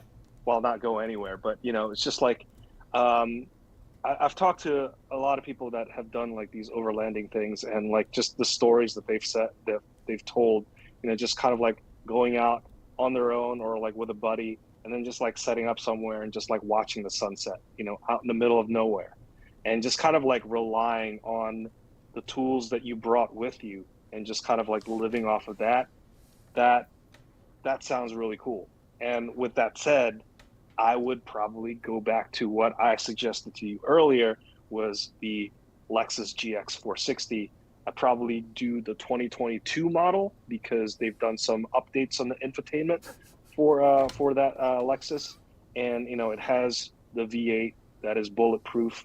It's got I think it's got 3 rows actually, and it's got the transfer case. It's got like the really smart suspension that basically like allows you to have like more flex on the front axle. So very capable vehicle, and I'm pretty sure it's going to last for like 300,000 miles. Basically, just put like a lift kit on it again, like a tent. Put like some bash bars or something like that, and then you're set. I dig that. That's a good answer. I would Manual swap probably Huayra. go with something. Manual swap Huayra. No, I would go with something different because that's like the perfect like 2-car garage, like going absolutely bananas. No, I want to do something a little different because if I was building something like I A think jet powered as 145 wagon, as much as a manual swap Huayra as is Doug would do. as much as the manual swapped Huayra as a build, that's just like it's in a different category. So if I'm doing like a build, I would love to do a old school Volvo 122 Amazon wagon because I'm a huge wagon nut. You get utilitarian stuff, you get old school design, but I'd love to make it not necessarily an overlander, but I'd love to make it like just a cool car. A reliable engine that's well built, and that could be like a white block Volvo engine that's been properly like sleeved, like Darton sleeves, making like 500 600 horsepower, super fun sound. Or it could be like an LS swap or something like that, but a good reliable performance engine of some kind. Manual transmission, but I'd love to have the ability to make that car be a show car, not necessarily an overlander, but like sort of an off-roader. Like you can take it camping, but it's not like a go anywhere kind of thing like Hans is talking about with like, like different transfer cases and all this stuff. But I'd love to be able to like, slam it to the ground on bags, but also be able to, lift it up to a decent amount of ground clearance where you can like take it camping and put like a rooftop tent on it and go like a decent camping. But you can also go to the drag strip with it, and still have a lot of fun with it. It's just sort of a really useful car in a bunch of different ways. And I know that a build like that would be probably in the north of $500,000 range because you got to find a car that's not a rust bucket. You're going to have significant restoration on it. You're going to have significant customization on it, and you're going to have significant technology upgrades on it too. So like money no object. Like that's what I would really love to do. Find an old cool wagon, specifically that one, off the top of my head, and just make that into like just the coolest all around car you humanly could. Be kind of neat. Sounds I dig it. interestingly fun. Shockingly, Chad. No, I mean, here's Chad, what do you think? what do I think? I kind of dig. What's your dream build? I have so many. So like I kind of ping pong all over the place, right? I'd love to have like an off road build. I'd love to do, like some sort of like mess around with like, I forget the YouTube channel. I'd have to go and look at it, but they're literally taking a Magnum PI Ferrari and turbo K swapping it. I'd love to play with like a less than popular old supercar, like a Lamborghini Urraco, and take the horribly unreliable Lamborghini bits out of it and throw, some interesting engine in there, whether it be like a Coyote or an LS or even something like crazy like an RB or just something that would fit in there and just be weird and different, and you're not like killing a classic. But on my head right now, and I have kind of mentioned this a few times, but if you're looking at like where I am and where I'm going in the future with my cars, like I have the Mustang that is very soon about to have too much horsepower for really on the road, right? Like, I'm still going to drive it on the road. 700 plus is too much for the road. Fully agree. Not going to stop me though. Definitely happening. I'm so close. No, do it. I agree with you. Almost have all the parts I need. And then, the next car in line with that would be some sort of four-wheel drive vehicle. So I've kicked around the idea of old like '06, I think third or fourth gen I'm really not 100% on the gen, but like an '06, that generation 4Runner, because those were the 4Runners that actually came with the same 4.6 liter V8 that Hansen's talking about, or take that subframe and put it into, like, say, a 4-door Taco and make some sort of overlander out of that, is something that's kind of come to mind. But like, I have my heart set on kind of a pickup truck, and I'd like something off-road capable from factory there. So like, that leaves a car that isn't really designed to be on-road fun, a car that's too powerful to really get the full enjoyment out of it on road. So my dream build would be something, not a crazy ton of horsepower, something small, something lightweight, something rear-wheel drive, something that's different enough. And I keep coming back to like a well done, flush, wide body, early 70s Datsun 510 coupe with S13 suspension. So that's Sylvia S13 or 240 for us in the States. Because apparently those things are very easily to mate up to it. So for suspension, driveline, whole nine, and obviously S13s are, you're spoiled for choice with aftermarket and things like that. Limited slip independent rear diff, probably a CD09, CD009 Nissan 6-speed, because they're prevalent, simple. They've been running everything from 900 horsepower 2J builds down to, K motor swaps and things like that. And then I'd have a fully built K25, so obviously a stroked K24 with high compression. It's probably 12.5 to 1 pistons, and a 9,000 plus RPM redline. And I know for a fact that they are building those that make about 360 horsepower on pump gas. And I think that vehicle would be a phenomenal canyon carver. Phenomenal fun car for the street, not crazy horsepower, crazy high rev range. That's something I kind of gravitate towards for like fun cars. It's like, how much of the rev range can I play with? And those cars that just keep going and going, and the tack is like, past everything else, hugely appealing to me. So it would be that would be my dream build, because it'd be different, it'd be interesting, and it'd be a car I could enjoy every day, and I could get closer to 100% out of it than I would, say, the Mustang or something like that. Just real quick, That car that you just described will like win every car show. Pretty sure. Yeah, it would. Because that sounds like a pretty fantastic build. I've had some time to think about this in my head and literally play that game of, all right, I'm going to digitally build this out. Let's go. And that's kind of what I landed at. And then just real quick, we're getting to that witching hour. Just wanted to touch on a couple quick things from chat, and then say goodbye. Connor's not a fan of off-roading, but he wants to make that matching camping trailer for the V70, which I think is a really cool idea, for camping and things of that nature. Yes, those are cool.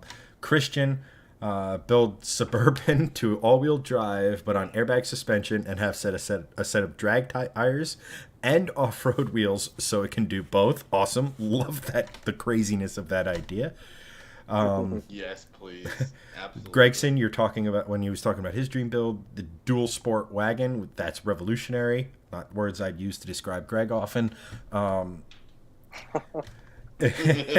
then we'll round it out with Anton, who is, if I had ways of giving out badges for best commenters and biggest supporters and things like that, it'd be this man. Thank you so much for your continued support, keeping us on our toes, making us think, and just enjoying things. I hope we're giving you what you're looking for, but I appreciate all your support in the comments and things like that. He goes, if I knew how to fix cars, which I don't, no worries. My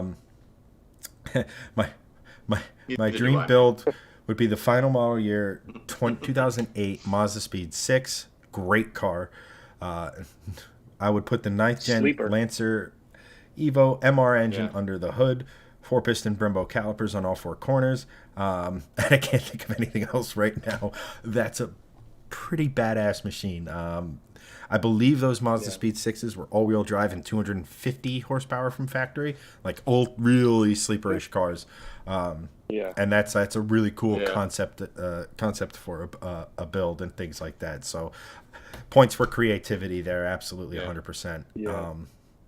But yeah, I think that's gonna be it, guys. Greg, Hanson, anything else to say to our before we sign off? Yeah. No, thanks for watching and thanks Yeah. for commenting. You guys are awesome.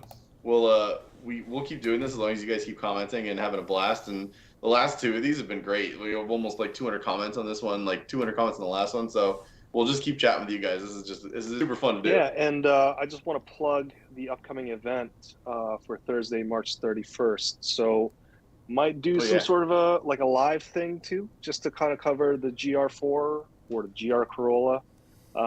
So Definitely. but definitely I'll be there, creating some content. So make sure to if you haven't already, subscribe to the YouTube channel, Shifting Lanes, and we'll have content produced there whenever the embargo lifts. But yeah, if you're on Thursday night, look out for a live stream. Potentially, we're gonna have one. Nice. Looking forward to that event, because knowing more about this thing, everything's so speculative. Knowing more and having a little bit of extra little sauce and details to it, hugely exciting. Especially, it's an enthusiast car. I can't wait, man. Looking forward to it. Yeah. I will literally be watching that stream on our own channel. Wow. I will be in there first. Wow, this looks terrible. Wow, this looks great. Where are the other two? This guy. But guys. Oh, thank God it's only Hanson this time. Yeah, right. Where's the Hanson stance? And on that note, guys, thank you so much for watching. Chad, that's Greg. That's Greg. That's Hanson. Thank you for watching. We'll be back here next Monday, and look out for Hanson's special live stream from Gazoo Racing Land. Peace. Later.